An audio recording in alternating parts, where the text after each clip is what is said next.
Everybody, I'm Evie, and I'm a math major, and I am trying to go to the career of being an actuary. So whenever I was originally trying to learn more about this career, I couldn't find any information, and nobody really knew anything. So I thought I'd put this together so that you could learn a little bit more about it, and maybe you would understand a little bit more about what it is. Now, to get this PowerPoint and all of this information, I work part-time at an actuary department at Alpha Insurance.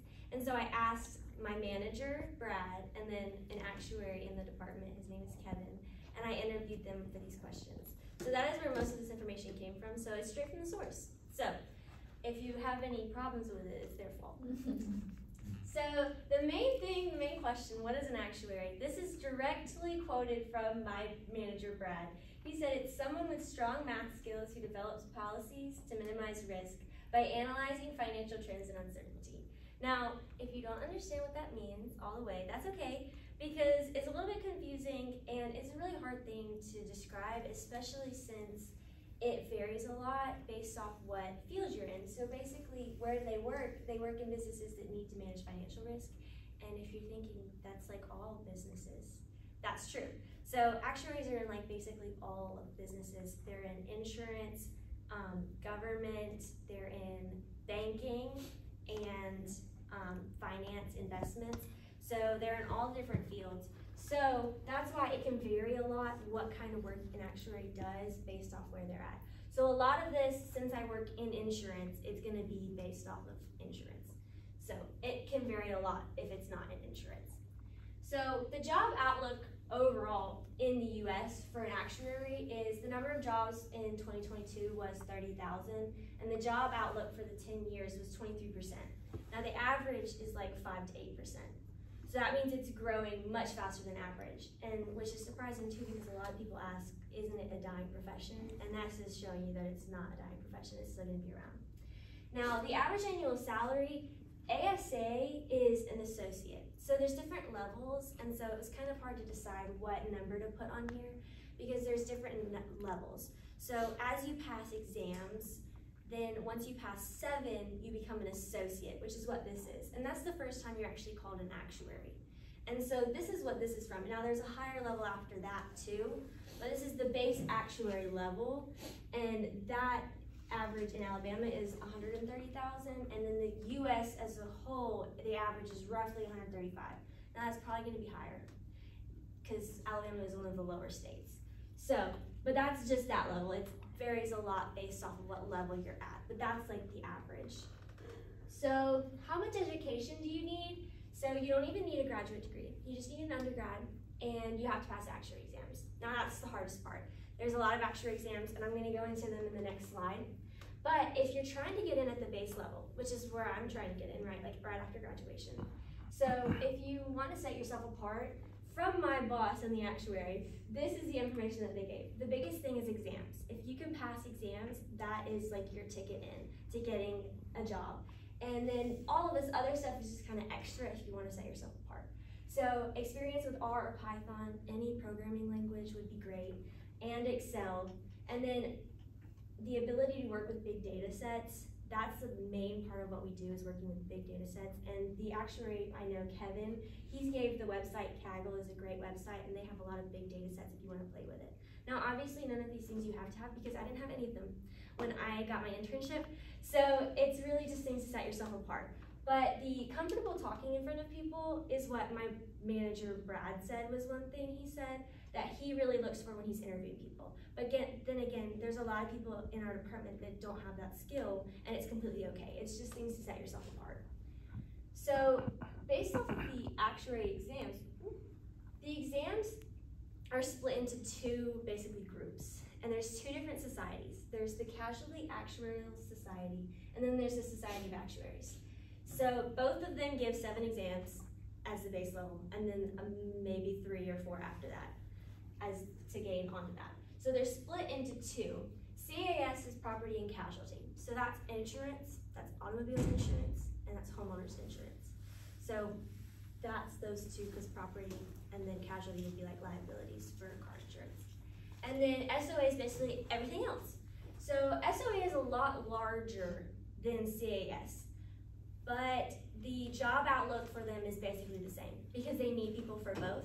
And it's really just personal preference which one you pick, which track you pick to go down. And a lot of people where I work say that just whichever place you get your first internship or your first job is what you'll do, because there's not really like a specific difference between them.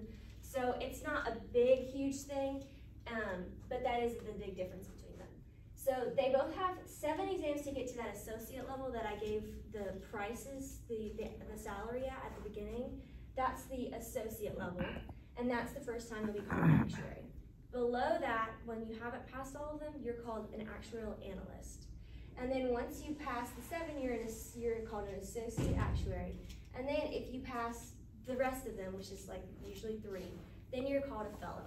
And so you get your fellowship. And there's the layers, that's all that it is. And it can take around 7 to 10 years, that's the average, to pass all the exams. Now I know that seems like a lot, and a lot of people at my job, it's only taken them 5 or 6 years, but the average is 7 to 10. And it depends on how fast you go through it, depends on how long it takes. And a lot of times you're gonna fail several of them. And so that's why it's gonna take a lot longer for some people than it will others. But what does an actuary do all day? This is gonna be very confusing. But so this is only for an actuary, so once you're called an actuary. So if you haven't passed all of the exams yet, then you're an analyst.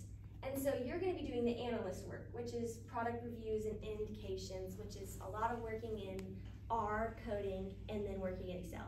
That's what I do all day when I go to work. And then the actuaries review the analyst work, and like they help us and work with us to help figure out the pricing for different policies. And then they also form data analysis. They do a lot of data analysis. And then they also make recommendations to senior management. So they're putting together presentations, they're meeting with management, and management asks them the questions for why we made the decisions about different policies. So the pros and cons, I wanted to give you guys a pros and cons list because I know that there's good things and bad things about all different careers. So the pros, the main pro is why I wanted to go into this career is that you can control your rate of promotion with how fast you pass exams. Wherever you choose to work, they will promote you every single time you pass an exam. So you'll get a raise every single time you pass an exam. And so you control when you get a raise because you control when you pass exams. And so that is the main reason I wanted to do it, because I didn't want to play the corporate game where you have to wait till somebody retires to get a raise or something like that. I liked this method a lot better because it's based solely on merit that you have. And then it's also a high-paying field, it's high demand, it's a 40-hour work week, so it's very consistent. You don't have to work long hours, but you also are getting consistent 40-hour work weeks. And then a thing that my actuary friend Kevin wanted to add into this was that there's a place for you even if you're an introvert or an extrovert. So if you want to work at a computer all day and you just want to do the work and not speak in front of people, then you can do that. But if you also want to present your findings or work with management, then you can do that too. No matter what your personality is, you can work in the actuarial field. So that's a great pro for it too. Now the biggest con and the biggest reason why people don't go into this field is because you have to pass so many exams. It's very difficult and you're gonna fail a bunch of them and it's gonna take 7 to 10 years usually to do it, and you have to study and take exams even after you graduate college. And so that's the #1 reason why people don't go into the field. And then the other con is just it could be high stress. If you're a consultant and you don't actually work for the firm and so they hire you out, you can have a little bit of not as good job security, and so that's why it can be high stress. You can also have bigger deadlines, but that's mainly just for consulting. If you work for a company, then you usually don't have that problem. So at the end of this presentation, where am I at in this process?